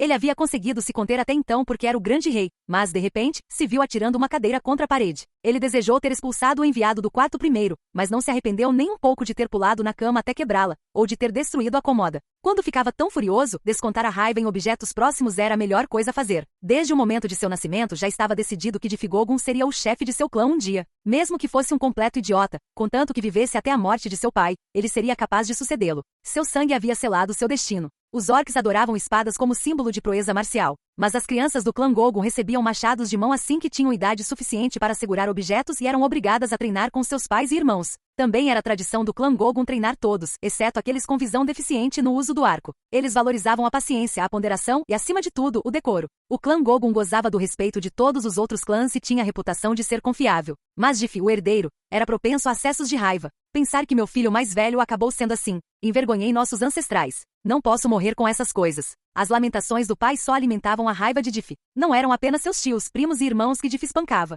Ele chegou a bater no próprio pai, entrando em brigas onde os dois chegaram a se agarrar. O clã Gogon está acabado. Nosso sangue é tão antigo que estagnou-se e corrompeu. E você é o resultado. Não direi que foi algum pecado seu. A culpa é minha por ter gerado uma criança tão terrível quanto você. Então morra. É melhor você desistir logo. Não importava quantas vezes Dif provocasse uma briga com ele, seu pai continuava a proferir queixas banais, sem nunca tentar se vingar do filho. O clã Gogon considerava isso uma virtude, mas Dif achava uma grande besteira. O ódio do filho pelo pai cresceu, e o pai suportou a violência do filho. Pode-se dizer que seu temperamento atual é resultado disso. Conforme crescia, Dif aprendeu a extravasar suas emoções violentas. Ele também percebeu que seus acessos de raiva excessivos faziam com que os outros o temessem e se afastassem dele. Desde cedo notou que seus sentimentos atrapalhavam seu raciocínio e não passavam de um obstáculo. Então ele gritava, chorava, se debatia. A experiência lhe ensinara que fazer essas coisas dissipava suas paixões irreprimíveis, acalmando sua mente e permitindo que ele pensasse com clareza novamente. Nos últimos 2 dias, além de ocasionalmente cuidar das várias tarefas que lhe cabiam como grande rei, Dif passou o tempo destruindo coisas em seu quarto,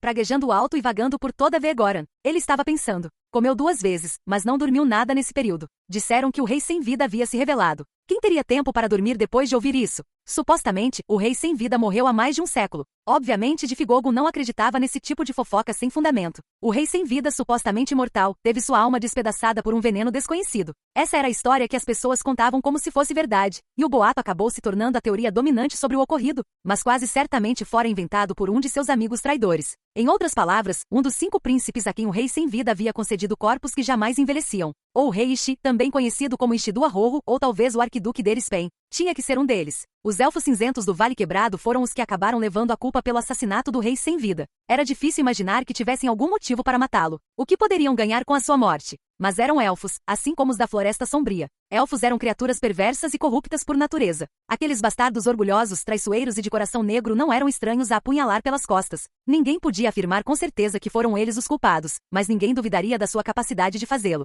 Esse era o consenso geral entre os mortos-vivos e orcs na época. Por fim, os Elfos Cinzentos retornaram ao Vale Quebrado e cortaram a comunicação com as outras raças por décadas. Em suas mentes, eles estavam prestando suas homenagens ao Rei Sem Vida com seu silêncio e protestando contra as acusações que lhes eram feitas. Mas as outras raças não interpretaram dessa forma. Viu? Realmente eram eles. Caso contrário, não teriam se retirado silenciosamente assim. As diversas raças, orcs, elfos cinzentos, goblins, kobolds e assim por diante, não haviam se unido em entendimento mútuo, ligadas por uma amizade duradoura. O místico e extraordinário Rei Sem Vida subjugou a todas, tornando-se um ímã irresistível que as atraiu para o outro lado. Após se tornar o grande rei, Difigogon reuniu orcs sábios que chamava de bauazos, contadores de histórias, e os incumbiu de decifrar as lendas de seus clãs. Eles investigaram ruínas em vários locais, chegando a ler os registros deixados pelos humanos enquanto reconstituíam a história de seu passado. Dif almejava se tornar o rei de todas as raças. Para que isso se tornasse realidade, ele precisava verificar o grande feito alcançado pelo Rei Sem Vida ao formar a Aliança dos Reis. Ele também precisava aprender sobre as origens e a cultura de cada raça, investigando suas naturezas e tendências.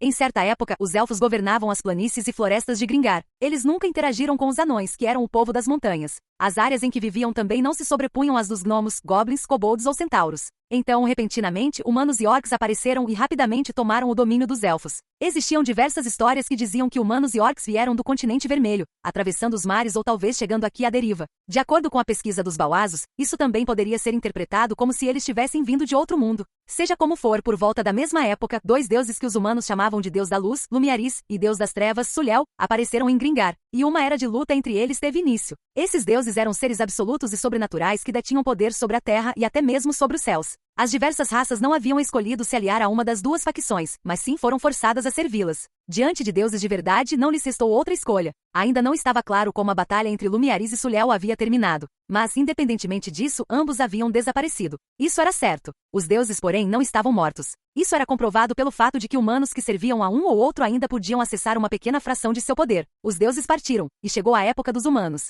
Os humanos eram hábeis em se unir e formaram sociedades mais avançadas do que as de qualquer outra raça. Nações humanas como Arabaquia, Nananka e Shar e Kuzin competiam entre si, por vezes entrando em conflito, mas nunca rompendo completamente os laços. Enquanto governavam as férteis planícies centrais de Gringar, os elfos foram expulsos para o interior das florestas, os anões para as montanhas, os gnomos para o subterrâneo, os goblins e kobolds para terras selvagens, os centauros para as planícies do vento veloz e os orcs para o deserto de Neetomorazo, o planalto de cinzas vulcânicas, Guado e outras terras inóspitas.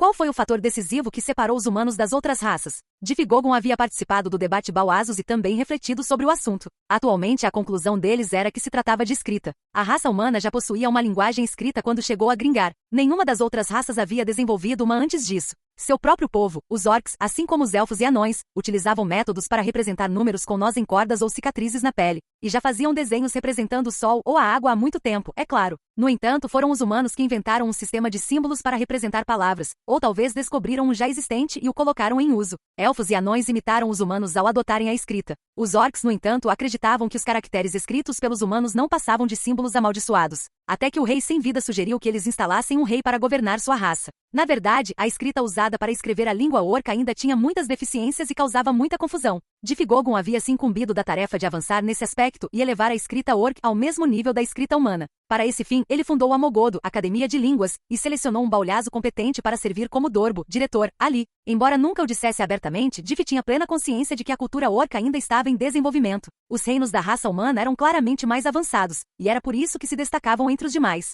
Os elfos, incapazes de encarar essa realidade, intensificaram sua natureza traiçoeira, lutando entre si e expulsando muitos dos seus das florestas. Os anões afogavam suas mágoas na bebida, dedicando seu sangue e suor a cavar buracos na terra para esquecerem sua própria estupidez. Os gnomos se escondiam nas entranhas da terra. Os goblins e kobolds eram tratados como tribos bárbaras e vagavam ociosamente pela terra, incapazes de fazer qualquer coisa. Os centauros corriam pelos campos e, enquanto pudessem fazer isso, seus egos diminutos permaneceriam intactos. O Rei Sem Vida havia mudado tudo. Difigogon teve que aprender o que pôde com o exemplo do Rei Sem Vida. Ele sentia que sabia muito mais sobre seu antecessor do que a maioria. E, no entanto, muito sobre o homem permanecia um mistério para ele. Muito mesmo. O Rei Sem Vida existiu até pouco mais de um século atrás, então ainda havia pessoas no mundo que o conheciam pessoalmente. Os 5 príncipes, em primeiro lugar. Diff conhecia 4 dos 5. O rei Ishi, também conhecido como Ishi do Arrojo, o arquiduque Derispen e Abigo, o caçador de dragões, e Architecra. No entanto, todos os 4 se recusavam veementemente a falar sobre o rei sem vida. Alguns dos elfos longevos do Vale Quebrado afirmavam ter tido audiências com o rei sem vida, e por isso ele ordenou que seus bajuladores os entrevistassem.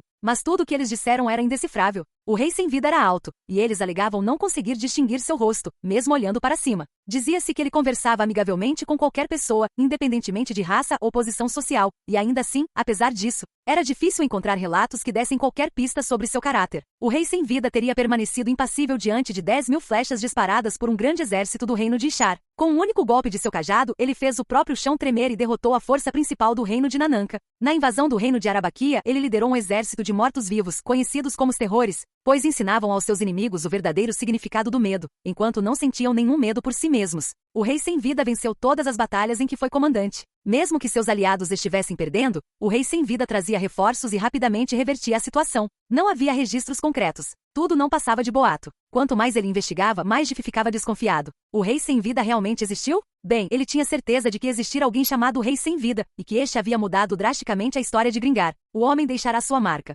As evidências estavam por toda parte. Mas será que o Rei Sem Vida era realmente o tipo de figura de quem todos ouviram falar e que imaginavam? Será que a imagem que tinham dele havia sido distorcida, tornando-o completamente diferente de como ele realmente era? Talvez por suas grandes realizações, as pessoas tivessem desenvolvido uma imagem glorificada dele. Afinal, um século atrás, elas não tinham a capacidade de manter registros escritos adequados. As bases para a transmissão precisa dos fatos ainda não haviam sido estabelecidas. Provavelmente as pessoas não haviam percebido a importância de comunicar os acontecimentos exatamente como ocorreram, para o bem das gerações futuras. Por outro lado, Diff teve outra ideia. O místico e extraordinário rei sem vida, que fora tão avassalador, poderia ter sido mais um desses seres absolutos e sobrenaturais de uma espécie diferente. Ele apareceu em Gringar, alterou a história e então, embora ainda não estivesse claro como ou por que desapareceu. Não era assim como aquelas outras histórias? Não se poderia dizer que os vestígios remanescentes do rei sem vida eram semelhantes aos deixados pelos deuses Lumiaris e Sulel? Deixando de lado a questão de se ele próprio era um deus, o rei sem vida pode ter sido um ser semelhante a um deus. Da mesma forma que o poder de Lumiaris e Sulel ainda afetava Gringar após sua partida, o rei sem vida ainda lançava sua sombra sobre o mundo dos vivos através de uma maldição abominável que fazia com que a escuridão impregnasse os mortos com almas que mal mereciam esse nome. Séculos no futuro, as pessoas talvez falassem do rei sem vida como mais um deus. Talvez existissem histórias sobre Lumiaris e Sulel, assim como existiam sobre o rei sem vida. O rei sem vida, assim como os deuses imortais, não estava morto. Ele simplesmente havia deixado Gringar, como deus da luz e o deus das trevas antes dele. Diff Gogon havia pensado no rei sem vida como uma figura histórica, mas isso fora um erro. Ele era da pré-história. Um ser mítico, por assim dizer. O rei sem vida retornaria um dia. Todos já tinham ouvido alguém dizer algo parecido em algum momento. Diff Gogon ouvirá isso tantas vezes quando criança que enjoara, mas será que as pessoas realmente acreditavam nisso? O rei sem vida dera origem aos mortos-vivos e tornará os orcs a facção mais poderosa do mundo. Os humanos haviam se refugiado na fronteira sul, os elfos em suas florestas escuras e os anões em seus buracos fétidos, todos incapazes de fazer qualquer coisa além de esperar o momento certo. A aliança dos reis praticamente ruiu, mas Gringar era quase um paraíso comparado a um século atrás. Ainda havia espaço para desenvolvimento e melhorias, mas não havia necessidade de o rei sem vida se revelar. Este é o nosso momento. Após um dia inteiro quebrando a cabeça sem consultar ninguém, nem mesmo os Bawazos, Diff Gogon ordenou a um Zalba, pajem, que limpasse os móveis que havia destruído em seu quarto e, em seguida, chamou sua mago, concubina, para ajudá-lo a ficar apresentável. Diff tinha 3 magos além de sua esposa e havia trazido uma delas, Paquiani, consigo para Vegoran. Paquiani, do clã Odonha, tinha cabelos brilhantes tingidos de verde e amarelo e era bastante alta. Tinha ombros largos, pescoço comprido, seios fartos e quadris largos. Era exatamente o tipo de mulher que Diff apreciava. Diff estava em frente ao espelho enquanto Paquiani o despia rapidamente e começava a pentear seus cabelos. Segundo o costume do clã Gogon, o cabelo de Diff era tingido de vermelho e azul. Observar os movimentos fluidos das mãos ágeis de Paquiani enquanto ela parava suas sobrancelhas e barba despertava a paixão de Diff. No entanto, aquele não era o momento para o clímax. Paquiani ajudou Diff a vestir um manto laranja, um cagata preto, casaco comprido e um mugaçador e sobretudo tricolor, vermelho, branco e azul. O cinto lustroso do manto prendia sua espada à direita e o machado de mão tradicional do clã Gogon à esquerda. Paquiani era alta, então conseguiu colocar a coroa dourada do grande rei em sua cabeça sem que ele precisasse se curvar. Os anéis em todos os 10 dedos e as pulseiras em seus braços serviam tanto como armas, tornando seus socos mais poderosos, se necessário, quanto como armadura. Assim que Diff saiu de seu quarto e deixou Paquiani para trás, ordenou ao mensageiro que convocasse imediatamente os Bawuzos. Quando Diff chegou à sala de conferências real, que chamavam de Tonak, sala das cortinas, os 7 Bawuzos que o acompanharam a Vegoran estavam todos sentados em jiaus, almofadas de seda, com as pernas cruzadas. Recebemos um relatório de Vago Groa, começou Diff, depois de pousar sua espada no chão e empilhar 2 jiaus para se sentar. Os Ogudon invadiram com sucesso o Reino Sangue de Ferro, e Forga matou a Rainha de Ferro e sua comitiva enquanto fugiam. No entanto, uma mulher humana que se autodenominava Rainha Sem Vida apareceu e usou uma técnica desconhecida que atraiu estranhos monstros negros para ela, forçando uma retirada temporária. Os 7 Bauazos de idades variadas, desde jovens até idosos, engoliram em seco, sem que nenhum deles se atrevesse a falar. Diff transmitiu-lhes todas as informações que o enviado havia fornecido. Forgan já havia encontrado a mulher que se autodenominava Rainha Sem Vida antes. Ela parecia ser uma soldado voluntária de Alterna, mas ela havia mencionado o nome do rei fundador de Arabaquia, Enad George, e de forma bizarra, afirmava ser Enad e que Enad era ela. Além disso, a mulher humana que se autodenominava Rainha Sem Vida havia ressuscitado 2 humanos, um homem e uma mulher, presumivelmente soldados voluntários, que Forgan havia matado. Não estava claro o que eram os monstros negros, mas acreditava-se que haviam sido invocados pela mulher humana que se autodenominava Rainha Sem Vida, e começaram a surgir de todas as direções sem parar. Embora não houvesse confirmação, parecia provável que a mulher humana que se autodenominava Rainha Sem Vida tivesse retornado ao Reino Sangue de Ferro, pois, de onde quer que os monstros negros viessem, eles estavam se reunindo lá. Ela reviveu humanos, o Baulhazo mais velho finalmente falou após algum tempo. Se isso for verdade, é um ato divino? Não, nem mesmo Lumiaris pode trazer os mortos de volta à vida. Mas se ela realmente for ele, antes que Diff pudesse se irritar e começar a gritar, um dos outros Bauazos berrou: "Pare de enrolar." Teve início um debate acirrado. Diff permaneceu em silêncio, apenas ouvindo. Para começar, não faltaram pessoas prevendo sua segunda vinda. Os mortos-vivos, em particular, afirmam que ele retornará a qualquer momento. Essas profecias são um absurdo, mas existem sinais. Há vários anos, o rei Ishi não põe os pés fora de sua fortaleza, onde há de descer. Alguns dizem que seus restos mortais repousam nos aposentos reais do castelo Everest. Maldito rei Ishi! Ele nunca permitiu que enviados do grande rei sequer entrassem no Everest. O nascimento dos mortos-vivos não é, para começar, um mistério. A própria ideia de que ele os criou pode ser falsa. Afinal, o número deles aumentou, e não diminuiu, desde que ele desapareceu. Tentamos sondá-los de todas as maneiras possíveis, e ainda não conseguimos descobrir o que está acontecendo dentro da capital dos mortos-vivos. Alguns dos mortos-vivos também estão começando a desconfiar de seus líderes. Há aqueles que optam por ficar do lado de Sua Majestade como resultado disso. Então é uma espécie de bênção mista para o nosso lado, mas ainda assim, os mortos-vivos não são um grupo homogêneo. Ouvi dizer que o rei Ishi e o arquiduque se recusam até mesmo a se encontrar. Mesmo assim, embora possamos deixar Guiabigo de lado, já que ele está apenas perdendo tempo caçando dragões de gelo no norte, é preocupante que não tenhamos ideia do que Architecra está fazendo. Dizem que Ayhan Leslie está protegendo sua alma. Então, ele não pode ter sido morto. Não há como destruir uma alma imortal. Mas a alma foi levada por alguém, e essa pessoa está protegendo-a. Ayhan Leslie. Dizem que após morrerem uma vez, os 5 príncipes renasceram por meio de um milagre realizado por ele e se tornaram seus leais vassalos. Rei Ishi. Aparentemente Ishidu Arrogo é descendente de Ishidu Azaemon, que tentou assassinar Enad George, o rei fundador da Arabaquia, para tomar o poder. Ele era originalmente humano. Originalmente sim. Ele renasceu através de seu poder, transformando-se em um servo leal. Espere, a mulher que reivindica o nome dele. Ela disse que ela é Enad e Enad é ela. Se ela estiver falando a verdade, então a identidade dele é o rei fundador da Arabaquia, George Unido, um ser humano. O rei humano adquiriu poderes sobrenaturais de alguma forma e, em seguida, reapareceu como ele mesmo. Então ele uniu as raças, incluindo nós, orcs, e procedeu à destruição de todos os reinos humanos, começando por Arabaquia. Se isso for verdade. Vingança. Um único ser humano obteve grande poder e o usou para se vingar de sua própria espécie que o havia traído. Nós fomos usados. É isso que você está dizendo, então? Mas se não fosse por seus grandes feitos, nós, orcs, não estaríamos onde estamos agora. Não, não somos menos inteligentes que os humanos, em média. E é óbvio que nossos corpos são mais fortes e resistentes que os deles. Eventualmente nós, orcs, teríamos emergido de Guado, Tomorazo e do deserto de Nie para tomar as terras dos humanos. Você só pode dizer isso porque não sabe que tipo de vida nós vivíamos lá.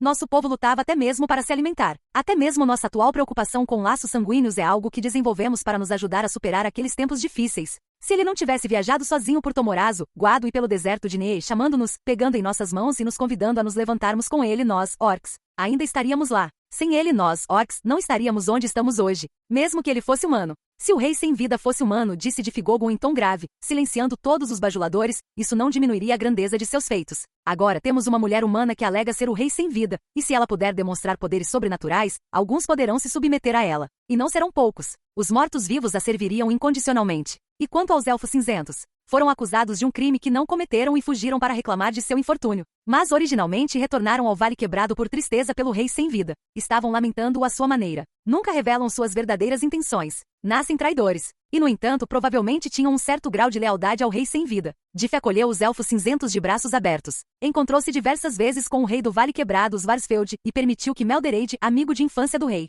se juntasse aos Ogudon como um de seus tenentes generais. Mesmo assim, isso não significava que os elfos cinzentos se submeteram a ele. No máximo, poderíamos dizer que eram aliados que por ora compartilhavam um interesse comum. Obviamente Meldereid também estaria ciente do retorno do rei sem vida. Sem dúvida, ele relataria isso ao rei Svarsfeld em segredo. Como reagiria ao Vale Quebrado? Se chegasse ao ponto de ter que escolher entre o grande rei de Figogun e o rei sem vida, com quem o rei Elfo Cinzento se aliaria? Ele acharia melhor ficar ao lado do grande rei dos orcs? E quanto à nossa própria raça? Entre mim, de Figogun, e o rei sem vida, quem os orcs considerarão mais importante? Os 7 bauasos ficaram sem palavras. Alguns deles baixaram os olhos desajeitadamente, piscando repetidamente, enquanto outros levavam as mãos à cabeça. Se Diff não tivesse passado o dia inteiro pensando nisso, provavelmente já teria perdido a cabeça e entrado em fúria. Como filho amaldiçoado do clã Gogun, que ainda assim teve que liderá-los como chefe, como alguém que detestava as tradições do sistema de clãs por serem ilógicas, como alguém que se preocupava com o futuro de sua raça, como um homem ambicioso e como um idealista. Diff precisava analisar essa situação com um olhar calculista e chegar a uma decisão racional.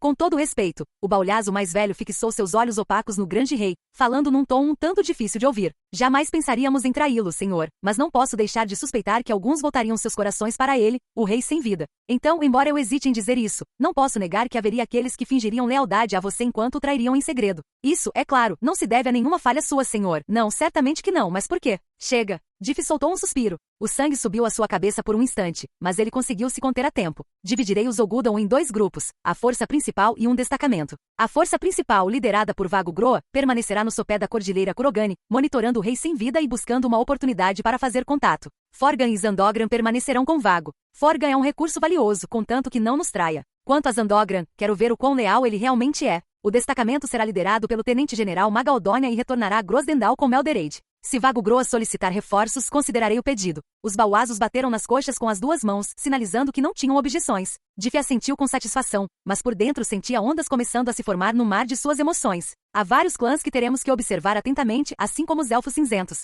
Partindo do pressuposto de que o rei sem vida era um ser divino, Diff Gogun pretendia tirar proveito das lendas que o cercavam. O orc talvez não pudesse tomar o lugar do rei sem vida, mas o grande rei poderia seguir seus passos, emulando onde fizesse sentido e alterando as coisas onde não fizessem. A aliança dos reis, defendida pelo rei sem vida, seria útil. Obviamente, o que Diff realmente almejava era a hegemonia dos orcs pelos orcs e para os orcs. Contudo, o conceito do que constituía um orc poderia ser expandido. Em seu extremo, ele chegou a considerar a possibilidade de abolir as barreiras raciais. As pessoas poderiam ser divididas de modo que aqueles que concordassem com ele e compartilhassem seus ideais seriam orcs, e todos os demais não. Seria incrivelmente difícil tornar isso realidade, mas se ele conseguisse levar as coisas tão longe, o nome de Figogun estaria ao lado do rei sem vida na história de Gringar, ou talvez até mesmo superasse. Mas o rei sem vida não existia apenas em mitos e lendas. Se eles viveram na mesma época, então os dois teriam que se enfrentar eventualmente. Será que Diff Gogun se ajoelharia perante o rei sem vida quando chegasse a hora? Ou seria o contrário? Ele ainda não sabia dizer.